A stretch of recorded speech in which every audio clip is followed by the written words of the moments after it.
नमस्कार दोस्तों, stock market studies में फिर से एक बार आपको बहुत-बहुत दिल से स्वागत करता हूँ। तो आज मैं फिर से आपके सामने कुछ इम्पोर्टेंस कंपनी के अपडेट लेके आया हूँ।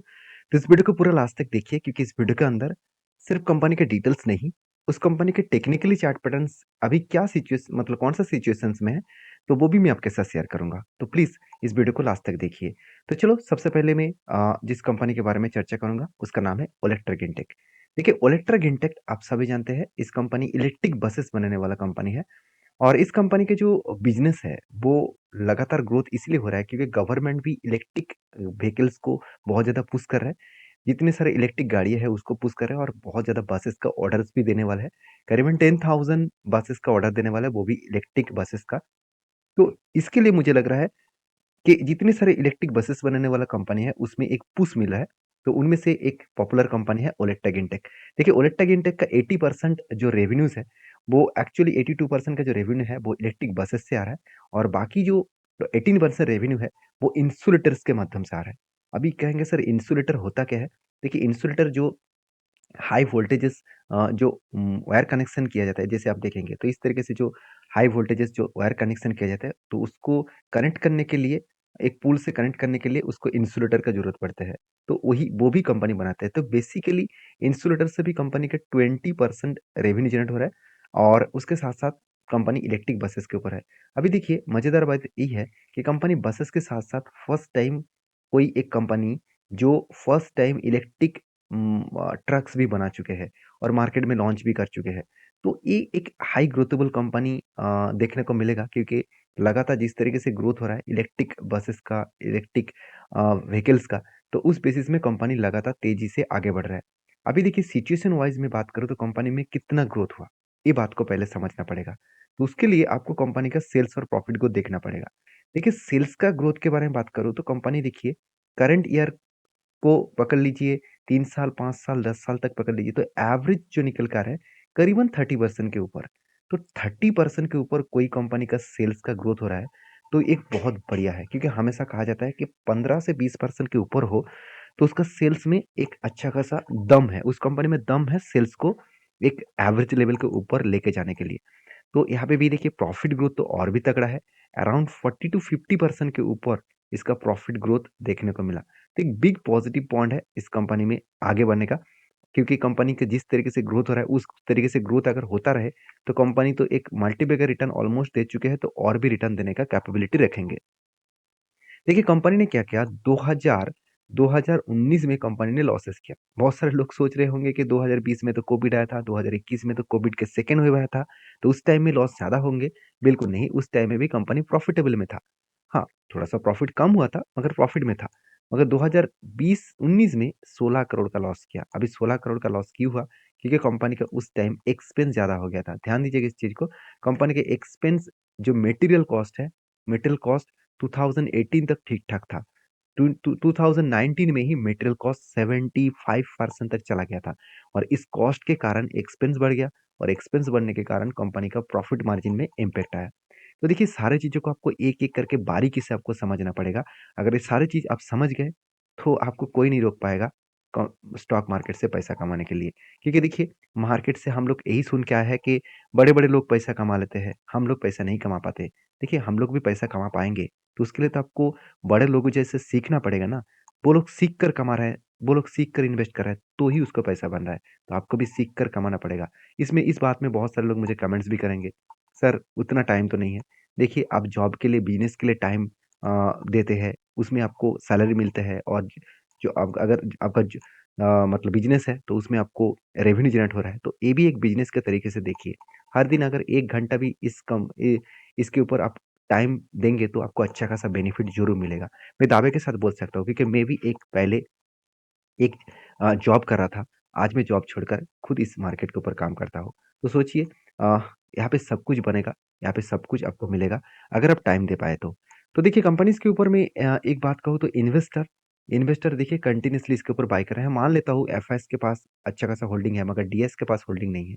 देखिए यहाँ पे मुझे 2 बार पूछा भी गया कि सर कंपनी अगर अच्छा है तो इंस्टीट्यूशन क्यों उसके ऊपर ज़्यादा क्वांटिटी ऐड नहीं कर रहा है? देखिए सबसे पहली बात कंपनी का मार्केट कैप अभी भी 13,000 करोड़ है। एक्चुअली 13,000 करोड़ नहीं है, कंपनी के जब से मैं स्टडी कर रहा हूँ तो 5,000 करोड़ के आस-पास था। तो आज 13,000 करोड़ इसलिए बना क्योंकि कंपनी का करंट प्राइस आज 1600-1800 के आसपास बना। क्योंकि कंपनी जब से स्टार्ट हुआ तब से लेकर इस कंपनी का अगर परफॉर्मेंस देखूँ तो कोविड के टाइम में इस कंपनी का जो चार्ट पैटर्न है वो कहाँ पे था? कोविड के टाइम में कंपनी का चार्ट पैटर्न था सिर्फ के सिर्फ 28 के आसपास। 28 के आसपास कंपनी का चार्ट पैटर्न था, मतलब 28 रुपीस के आसपास चल रहा था। और आज कहाँ पे है? आज करीबन करीबन 1700 के ऊपर चला है। तो 28 से 1700 मतलब सोचिए कंपनी ऑलमोस्ट मल्टीबैगर रिटर्न दे चुके हैं। 6300% का रिटर्न दे चुके हैं। मतलब आप बोल सकते हैं 64 टाइम्स कंपनी आपको रिटर्न दे चुके हैं सिर्फ के सिर्फ 4 सालों के अंदर अंदर। तो इससे बढ़िया चीज और क्या हो सकते हैं? इसको देखकर आपको सीखना चाहिए कि सही टाइम में सही कंपनी के ऊपर आप निवेश करेंगे तो आपको अच्छा खासा धमाका मिलेगा। देखिए इस कंपनी के ऊपर में जब स्विंग ट्रेडिंग लिया था तभी मैंने आपको शेयर किया कि यहाँ पे एक कप विथ हंड्रेड पैटर्न्स बना, फाइनली ब्रेकआउट हुआ, ब्रेकआउट कंफर्मेशन भी हुआ, यहाँ पे ब्रेकआउट हुआ, उसके बाद ब्रेकआउट कंफर्मेशन भी हुआ। और मैं इंतजार कर रहा था कि टारगेट अचीव होगा, तो टारगेट के नजदीक जाकर ही वापस किया क्योंकि निफ्टी सेंसेक्स लगातार गिरते जा रहे थे, तो उसके कारण मार्केट में एक प्रेशराइज है, तो प्रेशराइज हुआ। फिर भी देखिए पिछले दिनों में जो कैंडल बना था, जो एक देखा जाए तो एक हैमर जैसे और एक दोजी जैसे कैंडल बना, तो इस तरीके से जब भी कैंडल बनता है तो आप एक बात को ध्यान रखना कि वहाँ से रिवर्सल करने का चांसेस बहुत हाई है, क्योंकि यहाँ से अपसाइड में अगर कोई कैंडल क्लोजिंग दे तो इजीली वो टारगेट को अचीव कर सकते हैं। अगर टारगेट बने एंटी लेवल से तो 29% के आसपास टारगेट बनने का चांसेस है। बाकी इस कंपनी के ऊपर आपके क्या राय है मुझे जरूर कमेंट्स करके बताना। नेक्स्ट जो कंपनी है वो है इंद्रप्रस्थ गैस लिमिटेड। तो इस कंपनी के ऊपर गवर्नमेंट के एक डिसीजन कंपनी की हालत खराब कर दिया था, और फिर से कंपनी धीरे धीरे करके रिकवरी भी कर रहा है, क्योंकि इसका जो रिकवरी का आप सिचुएशन देखेंगे तो मैंने आपको ये बताया था कि जिस तरीके से करेक्शन हुआ वो यहाँ पे इस लेवल तक आने का चांसेस रखेंगे। और वो लेवल था लोअर साइड का जो लेवल था, मैंने आपको ये भी बताया कि दो अलग अलग लेवल बन रहा है। पहले लेवल बन रहा है कुछ इस लेवल में, करीबन करीबन मैं एक बार मार्किंग कर लेता हूँ, आसानी होगा समझने में। देखिए पहले लेवल था 366 के आसपास, क्योंकि यहाँ पे एक स्ट्रांगली क्या था, सपोर्ट था। और सपोर्ट क्यों बना था? क्योंकि ऊपर जाने के बाद देखिए यहाँ पे सपोर्ट बना, यहाँ पे ये स्ट्रांगली लाइन है, इसके यहाँ पे सपोर्ट बनाया, और यहाँ पे सपोर्ट बनाया, यहाँ पे सपोर्ट बना, उसके बाद ऊपर गया। तो ये जो रेंज बना है ना, ये जो रेंज बना, इस रेंज को आगे बढ़ते मतलब देखकर आपको ये जरूर देखने को मिलेगा कि कंटिन्यूसली एक रेंज में कंटिन्यूसली हाई कर रहा है। और नीचे भी आया था, और इस नीचे लेवल को रिटेस्ट करने के लिए कोशिश भी किए थे, और उससे पहले देखिए कंपनी रिवर्सल कर गया। और मैंने आपको ये भी बताया कि जिस तरीके से वो करेक्शन कर रहा है, जिस तरीके से वो रिवर्सल कर रहा है, वो इजी तरीके से इस 200 डेज ईएमए को ब्रेकआउट करेगा और धीरे धीरे करके ऊपर जाएगा। तो जब भी कोई पैटर्न बने, जब भी कोई एक लेवल बने, तो मैं आपके साथ जरूर शेयर करूंगा कि मैं कहाँ पे इस जगह पे एज ए स्विंग ट्रेडिंग के हिसाब से एंट्री लेने वाला हूँ। और इस कंपनी के ऊपर मैं खासियत के बारे में एक ही बात कहूंगा, कंपनी के जो सेल्स का ग्रोथ है आप देखेंगे तो एक धमाका जैसा है। प्रॉफिट ग्रोथ में थोड़ा सा वीकनेस पॉइंट देखने को मिलेगा लास्ट 3 ईयर्स और करंट ईयर में। और कंपनी का जो रिटर्न ऑफ इक्विटी है वो बहुत शानदार है। और इस कंपनी की एक ही खासियत पॉइंट है, इसका दो प्रोमोटर है, एक गेल इंडस्ट्रीज लिमिटेड और BPCL Bharat petroleum corporation limited. ये दोनों कंपनी एक गवर्नमेंट कंपनी है, और दोनों ही इस कंपनी के ऊपर 50-50% का शेयर लेकर रखा है। सिर्फ प्रोमोटर नहीं, एफएस ने भी अच्छा खासा होल्डिंग रखे, और डीएस ने भी अच्छा खासा होल्डिंग को कंटिन्यू करा। हाँ मान लेता हूँ कि इंस्टीट्यूशन ने क्या किया, इंस्टीट्यूशन ने दिसंबर क्वार्टर में एफएस ने कुछ क्वांटिटी यहाँ पे सेल ऑफ किया, मतलब अराउंड 3% के आसपास सेल ऑफ किया। और डीएस ने क्या किया, डीएस ने उस क्वांटिटी को ऐड किया, और पब्लिक के पास छोटा मोटा 2% के आसपास क्वांटिटी ऐड हुआ। तो ये देखिए ये सिचुएशन चलता रहता है, कोई बाय करेगा कोई सेल करेगा, इसी तरीके से सिचुएशन चलता रहेंगे। तो कहने का मतलब है आपको इस सारी चीज़ों को समझना पड़ेगा, सीख कर आपको काम करना पड़ेगा। तो लास्ट कुछ फ्यू डेज़ का फ्यू मंथ्स का डेटा दिखा दूँ तो म्यूचुअल फंड क्या कर रहा है देखिए, दिसंबर मंथ में म्यूचुअल फंड ने बाय किया। मैं अभी आपको दिखा चुका हूँ कि दिसंबर मंथ में म्यूचुअल फंड ने किस तरीके से बाय किए। और बाकी देखिए अक्टूबर नवंबर में तो अच्छा खासा बाय नहीं हुआ, और इसी कारण की वजह से एक शेयर में करेक्शन मोमेंटम देखने को मिला।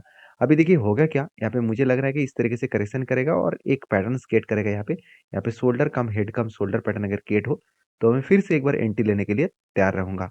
बाकी आपकी क्या राय है मुझे जरूर कमेंट्स करके बताना। नेक्स्ट जो कंपनी है उसके नाम है आईडीबीआई बैंक।